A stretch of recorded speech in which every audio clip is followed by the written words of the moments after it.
இந்த வீக்கெண்டுக்கு ஒரு Korean Tamil dubbing comedy movie வேணும்னா இந்த படத்தை நான் ரெக்கமெண்ட் பண்ணலாம்.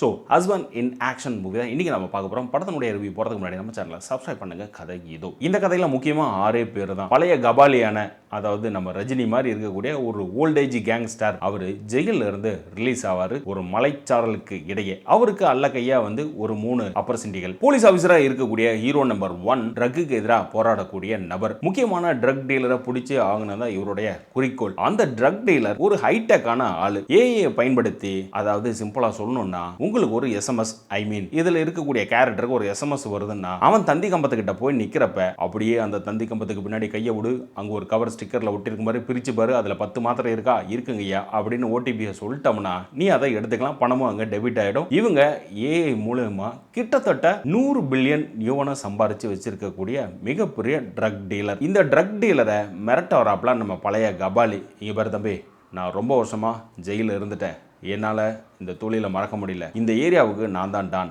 அதனால் நீ இந்த ஏரியா விட்டு போயிடு, உன் தொழிலை என்கிட்ட கொடுத்துரு, இல்லைன்னா நம்ம 2 பேரும் ஒன்றா சேர்ந்து தொழில் பண்ணுவோம்னு சொல்ல செக்யூரிட்டி 2 பேரும் அந்த பழைய கபாலியை தூக்கிட்டு ரோட்டுக்கு வெளியில் வீசிடுவானுங்க. இந்த புதிய ஐடி டெக் இருக்கக்கூடிய ட்ரக் டீலரோ அவருடைய ஒய்ஃபு கூட சேர்ந்துக்கிட்டு தான் இந்த தொழிலை பண்ணுறாப்புல. இப்போ இந்த பழைய கபாலிக்கு புதிய ட்ரக் டீலர் மேலே செமகாண்டு, உன்னை கொன்றுணுண்டா அப்படின்னு முடிவு பண்ணியிருக்காப்புல. போலீஸ் ஆஃபீஸருக்கு ஒரு குடும்ப பஞ்சாயத்து இருக்குது. ஒய்ஃபோட டைவர்ஸ் ஆகிடுச்சு, ஒரு பெண் குழந்தை இருக்குது, அது ஒரு 3வது 4வது படிக்கணும் வச்சுக்குவோம். அந்த பொண்ணை பார்க்கறதுக்காக இந்த மாதத்தில் ஒரு தடவை, வாரத்தில் ஒரு தடவைன்ட்டு ஒய்ஃபு கொண்டு வந்து ஒரு பார்க்கில் உட்கார வைக்க, அங்கே இவர் உட்காந்து பேசுவாப்புல. நாய் டாக்டர், அவரு பெரிய டேலண்டான ஆளு, அவரு இந்த லேடியை திருமணம் செய்துக்கிறாப்புல. மூஞ்ச தொங்க போட்டு அங்கிருந்து கிளம்புற நம்ம போலீஸு இந்த ஐடி டெக் இருக்கக்கூடிய ட்ரக் டீலரை துரத்தி பிடிச்சி வேட்டையாடி பிடிக்கிறாப்புல. இப்போ போலீஸுக்கு ஒரு ஃபோன் கால் வருது.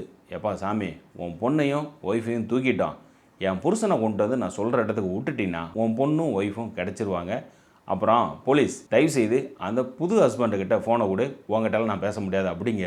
நம்ம போலீஸுக்கு செமகாண்டாயிடும். ஏன்னா கூடவே நாய் டாக்டரை சுற்றிட்டு இருப்பாப்புல. அவர்கிட்ட ஃபோனை கொடுத்தா அவரு டே நான் உன்னை கொண்டுறவேண்டா, உன்னை தொலைச்சிடவேண்டா அப்படிங்கிறப்ப மறுபடியும் போலீஸ் கையில் வாங்கி இங்கே பாரு நான் பார்த்துக்கிறேன், நான் டீல் பண்ணிக்கிறேன் அப்படிங்கிறாப்புல. ஸோ இப்போ ஒய்ஃபும் பொண்ணையும் ட்ரக் டீலரோட ஒய்ஃபு தூக்கிட்டாப்புல. அதே போல் நம்ம பழைய கபாலி இருக்காப்புல, அவரு என்ன பண்ணோம், அப்படியே போலீஸ்காரன் ஒய்ஃபையும் பொண்ணையும் இந்த ட்ரக் டீலரோட ஒய்ஃபையும் மொத்தம் 3 பேர்த்தையும் தூக்கி அவருடைய பஞ்சு மில்லுக்கு கூட்டிட்டு போயிடுவாப்புல. இப்போ டீலர், போலீஸு, நாய் டாக்டர் இவங்க 3 பேரும் சேர்ந்து அவங்களுடைய பொண்டாட்டியும் குழந்தையும் காப்பாற்றுறது தான் எப்படிங்கிறது தான் இந்த காமெடி கலந்த ஆக்ஷன் மூவி. படம் ஓப்பனிங்ல இருந்தே காமெடியாக தான் இருக்கும். அங்கங்கே கொஞ்சம் போர் அடிக்கும், ஆனால் படத்தினுடைய எண்டு வரைக்கும் பரபரப்பாக கொண்டு வந்திருப்பாங்க. இந்த நாய் டாக்டர் ஒரு கார் சேசிங்லாம் ஒன்று பண்ணுவாப்புல சந்துக்குள்ளார, கிட்டத்தட்ட ஒரு ஜேம்ஸ் பாண்ட் படம் ரேஞ்சுக்கு இருக்கும். அதுலேயும் எவ்வளோ தூரம் காமெடி பண்ண முடியுமா அந்த காமெடியை பண்ணியிருப்பாங்க. இந்த கியூபை வச்சுக்கிட்டு பழைய கேங் லீடர் கபாலி ஒரு வித்தியம் ஒன்று பண்ணுவார், இதெல்லாம் எனக்கு பிடிக்காது அப்படின்ட்டு தூக்கி போட்டு உடச்சிருவா. அப்படி கூட இருக்கிறவனெல்லாம் பயந்துருவானுங்க, முட்டாள் தலைவா, இதில் தாண்டா $1 பில்லியன் பணம் இருக்குது, அதை போய் உடச்சிட்டிய அப்படிங்கிற ரேஞ்சுக்கு. அதாவது கிட்டத்தட்ட நம்பியார் காலத்து ரவுடியாட்டு இருக்குது, அந்த அளவுக்கு தத்தியாக இருப்பாப்புல. ஆனால் ஓப்பனிங்கில் இவரோட உடம்பை பார்த்தோம்னா கஜினி படத்தில் இந்த டேட்டூ குத்தி இருப்பார் இல்லையா, அந்த மாதிரி உடம்புக்குள்ளார மேக்ஸ் தியரி, ஃபிசிக்ஸ் தியரி இதெல்லாம் உடம்புக்கு பின்னாடி குட்டி வச்சிருப்பாப்புல. அதுலேயும் இந்த படத்தில் கிளைமேக்ஸ் எல்லாம் பார்த்துட்டோம்லாம் வச்சுக்கோங்க, 90களில் வந்த டிபிகல்ட் தமிழ் படம், தெலுங்கு படம் கிளைமேக்ஸ் மாதிரியே இருக்கும்.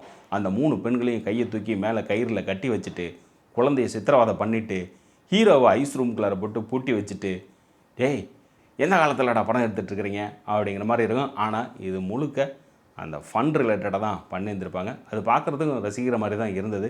ஸோ இந்த வாரம் உங்களுக்கான வீக்கெண்டுக்கு இந்த நெட்ஃப்ளிக்ஸில் இருக்கக்கூடிய husband in action movie Tamil டப்பிங்கோடு இருக்குது. ட்ரை பண்ணி பாருங்கள். ஸோ மறக்காமல் நம்ம சேனலை சப்ஸ்கிரைப் பண்ணிட்டு மற்றவங்களுக்கும் ஷேர் பண்ணுங்கள்.